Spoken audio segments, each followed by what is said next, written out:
Hello students, चलिए start करते हैं। क्लास 12 स्टूडेंट्स के लिए मैं लेके आया हूँ एक बुक है ओसवाल गुरुकुल की। इसका बाय लिंक आपको डिस्क्रिप्शन में मिल जाएगा। इस बुक से हम मल्टीपल चॉइस क्वेश्चन करने वाले हैं। जैसा कि आपने सैंपल पेपर के अंदर देखा होगा कि बहुत सारे हमारे इस मल्टीपल चॉइस क्वेश्चन एग्जाम के अंदर आने वाले हैं, तो उसकी प्रैक्टिस जितनी करोगे तभी आप आसानी से उन क्वेश्चंस को कर पाओगे। आज हम मैट्रिक्स चैप्टर के कुछ इंपॉर्टेंट यहाँ पे मल्टीपल चॉइस क्वेश्चंस देखने वाले हैं। तो चलिए शुरू करते हैं। सबसे पहले बात करें तो हमें यहाँ पे फर्स्ट क्वेश्चन क्या दे रखा है, if A and B are the square matrix of the same order then A plus B into A minus B is equal to. तो यहाँ पे अगर ए और बी स्क्वायर मैट्रिक्स हैं सेम ऑर्डर की, तो ए प्लस बी और A minus B किसके इक्वल होगा। तो यहाँ पे इसकी हम क्या कर देंगे, प्रोडक्ट कर लेंगे। ए की ए से ए स्क्वायर, बी की बी से बी स्क्वायर, ए की बी से ए बी और बी की ए से बी ए। तो यहाँ पे A square minus B square plus B A minus A B हमारा क्या हो जाएगा, आंसर। अब देखो कई बार हम क्या करते हैं, मान लो हमें दे रखी है एक ए प्लस बी मैट्रिक्स दे रखी है, ए माइनस बी मैट्रिक्स दे रखी है। आप क्या करोगे जल्दबाजी में, वहां पे मिस्टेक जहां पे करोगे ना वो चीज बता रहा हूं मैं। ए की ए से की ए स्क्वायर, ए की बी से की माइनस का ए बी, बी की ए से की प्लस का बी ए, और बी की माइनस बी से की माइनस का बी स्क्वायर। अब क्या करोगे, यहाँ पे माइनस के ए बी से बी ए को कट कर दोगे। ये सोचोगे कि सेम रिजल्ट आ रहा है, बट आपने देखा है कि मैट्रिक्स के अंदर अगर मैं ए मैट्रिक्स की बी से प्रोडक्ट करता हूं वो ऑलवेज इक्वल नहीं होती बी इंटू ए के। तो इसको हम इक्वल नहीं लेके चलेंगे और यहाँ पे कैंसल आउट नहीं करेंगे। तो इसलिए क्वेश्चन नंबर फर्स्ट का आंसर जो है वो क्या हो जाता है, सी हो जाएगा। बहुत अच्छे क्वेश्चन दे रखे हैं इस बुक के अंदर, जो कि यहाँ पे थोड़ा सा एडवांस सोचोगे ना तब उन क्वेश्चंस को कर पाओगे। क्वेश्चन नंबर सेकंड क्या है, if A and B are the symmetric matrices of the same order then A B dash minus B A dash is a. यहां पे क्या दे रखा है, हमें ए और बी सिमेट्रिक मैट्रिसेस दे रखी हैं, तो हमें A B dash minus B A dash को बताना है कि वो क्या रिजल्ट देगी। अब ध्यान से देखो, हमें क्या करना है, यहाँ पे A B dash minus B A dash दे रखा है। अब किसी भी मैट्रिक्स को अगर आपको स्क्यू सिमेट्रिक या सिमेट्रिक मैट्रिक्स चेक करना है ना, तो आप उसका ट्रांसपोज ले लो बच्चों। तो ट्रांसपोज ले लेंगे तो इसका अलग अलग करेंगे तो क्या हो गया, ए बी का ट्रांसपोज, इसका होल का ट्रांसपोज, माइनस में बी ए डैश का ट्रांसपोज और इसका होल का ट्रांसपोज। ये हो गया हमारा सेपरेट करने के बाद। अब इसको ओपन करो, क्या हो जाएगा, यहाँ पे ए बी का ट्रांसपोज है तो इसको हम क्या लिख देंगे, बी ट्रांसपोज का ट्रांसपोज, और यहां पे क्या आ जाएगा मेरा, ए ट्रांसपोज। यहां पे भी माइनस में इसको आगे लेके आएंगे, ए ट्रांसपोज का ट्रांसपोज और बी ट्रांसपोज। बी ट्रांसपोज का ट्रांसपोज क्या हो गया, बी मैट्रिक्स, ये ए डैश माइनस में ए into B dash.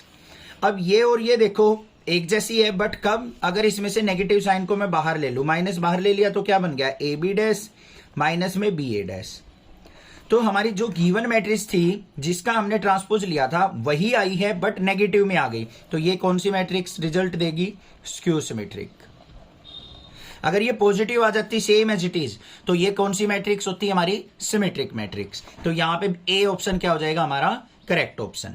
Next question देखो क्या है, if A is A matrix of order 3/4। कोई भी एक मैट्रिक्स है, ए मैट्रिक्स, वो 3/4 ऑर्डर की है, then each row A has. तो ए के ईच रो में कितने एलिमेंट होंगे। अब क्या सोचोगे कि हमारी जो मैट्रिक्स होती है रो बाय कॉलम होती है, तो रो की बात कर रहा है तो 3 आ गया आंसर, गलत हो जाएगा। आपसे यहां पे पूछा है रो के अंदर एलिमेंट कितने होंगे। अब कोई भी 3/4 की मैट्रिक्स अगर बनाते हो आप, 3 रोज 4 कॉलम की, तो क्या होगा, यहाँ पे A B C D E F G H I J K L, इस तरीके से होगी या नहीं, यही तो हुई हमारी 3/4 की मैट्रिक्स। तो हर एक रो में एलिमेंट देखो कितने हैं, 1 2 3 4 4 एलिमेंट्स है। तो हमारा यहाँ पे डी ऑप्शन क्या हो जाएगा, करेक्ट ऑप्शन। आ गया ना समझ में किस तरीके से करने हैं, है ना अच्छे क्वेश्चन। आगे देखते हैं फोर्थ क्या है। ज्यादा डिफिकल्ट क्वेश्चन नहीं आएंगे, बस थोड़े से घुमा के आएंगे और जल्दबाजी में आप उन्हीं इजी क्वेश्चंस के आंसर गलत करके आएंगे। तो इसलिए यहां से प्रैक्टिस करना आप बुक से। फोर्थ क्या है, the matrix A is this. हमें ये एक मैट्रिक्स दे रखी है, हमें यहाँ पे क्या बताना है कि ये कौन सी टाइप की मैट्रिक्स है। उसके लिए आपको टाइप्स ऑफ मैट्रिक्स आनी चाहिए, वो चीजें भी यहाँ पे आपको इंट्रोडक्शन में दे रखी हैं। इस चैप्टर के अंदर बेसिक कंसेप्ट जो है मैट्रिक्स के सारे दे रखे हैं कि कौन सी मैट्रिक्स कौन सी होती है। देखो सारे के सारे यहाँ पे 26 पॉइंट दे रखे हैं हमें पूरे का चैप्टर के, चैप्टर एट ए ग्लांस कहते हैं जिसको। तो बेसिक चीजें यहाँ पे सारी बताई गई हैं और सारी टाइप ऑफ मैट्रिक्स भी आपको समझाई गई हैं। तो यहाँ पे हमें क्या बताना है, यहाँ पे देखो डायगोनल में तो एलिमेंट्स हैं बट अदर देन डायगोनल क्या है, जीरो है एंट्रीज। तो ये कौन सी मैट्रिक्स हो गई हमारी, डायगोनल मैट्रिसेस हो गई। तो फोर्थ का आंसर क्या हो जाएगा, डी हो जाएगा। आगे चलो क्वेश्चन नंबर 5 क्या दे रखा है, if A is a 3/2 matrix, B is a 3/3 matrix.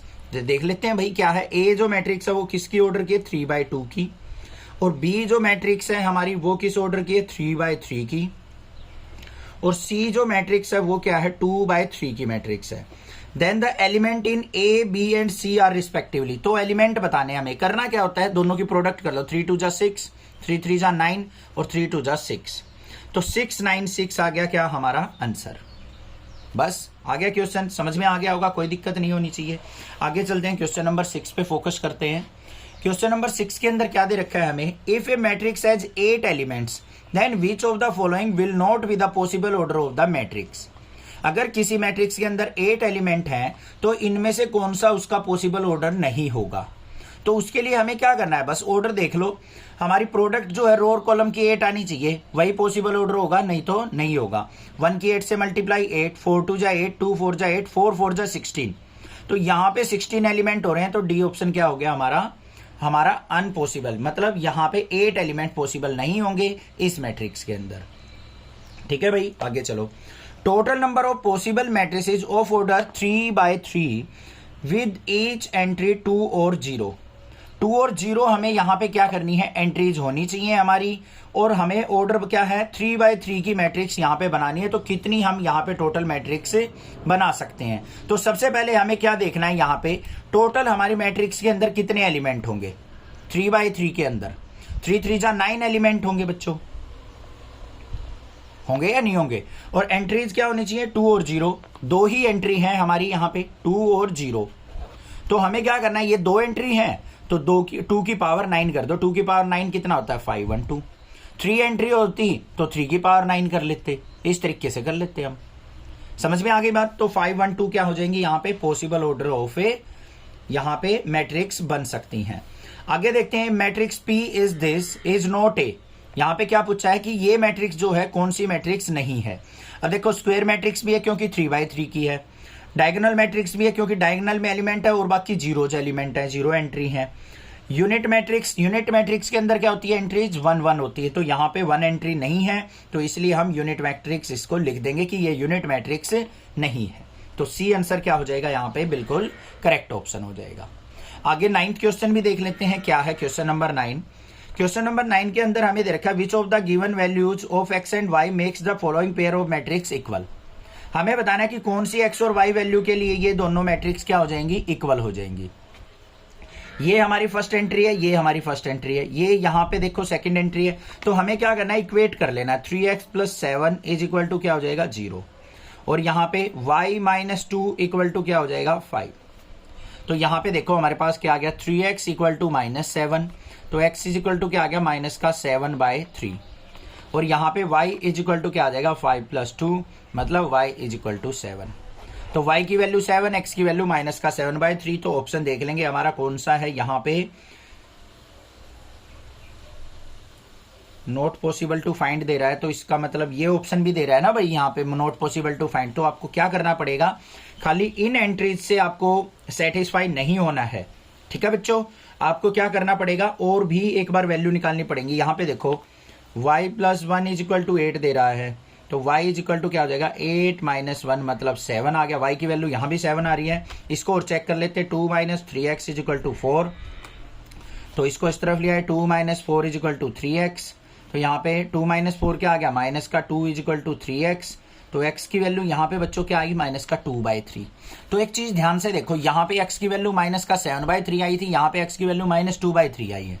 तो दोनों वैल्यूज अलग अलग आ रही हैं। तो हम यहाँ पे क्या कर देंगे, नॉट पॉसिबल टू फाइंड। ठीक है, ये चीज आपको जरूर ध्यान देनी है। कई बार हम क्या करते हैं, पहली 2 एंट्रीज से ही हम यहाँ पे वैल्यू निकाल के आंसर टिक कर देते हैं, तो गलत हो जाता है। तो ये चीज आपको जरूर माइंड में रखनी है। क्वेश्चन समझ में आए? काफी सारे क्वेश्चंस दे रखे हैं, प्रैक्टिस करने के लिए आप इसको बाय कर सकते हैं। अदरवाइज कुछ कुछ क्वेश्चंस मैं यहाँ पे सभी चैप्टर्स के करवाने वाला हूँ। आप चैनल को सब्सक्राइब करके रखिए, ज्यादा से ज्यादा शेयर कीजिए। Thank you students for watching next classes video.